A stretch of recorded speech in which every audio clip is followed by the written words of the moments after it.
Good morning, everyone. Welcome to June 11th Market Minute. I'm John Hopkins, President of Invested Central. Right now, we got the Dow futures up 66, the S&P futures are up 4, and NASDAQ futures are up 13. Both Asian and European shares were higher overnight. Futures were lower ahead of the bell Friday as traders tried to absorb news of higher capital requirements for banks and renewed troubles in Europe. The market did open lower as expected, but that changed later in the morning and got stronger as the day progressed. By the time the market closed, all of the major indexes had moved up nicely, capping off a successful week for the bulls. There are no key economic reports due out today. There are no key earnings reports out today.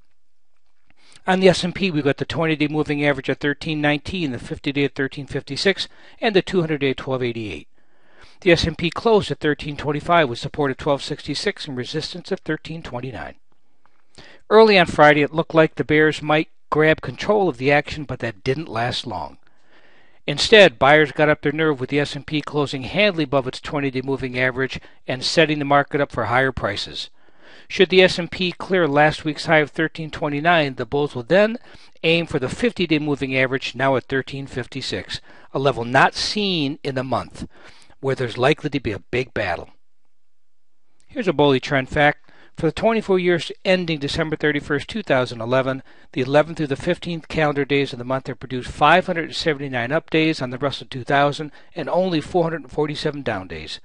But the annualized return during these 5 days of the month, 6.37%. Quite ordinary. This is John Hopkins. I'll be back tomorrow morning with another Market Minute.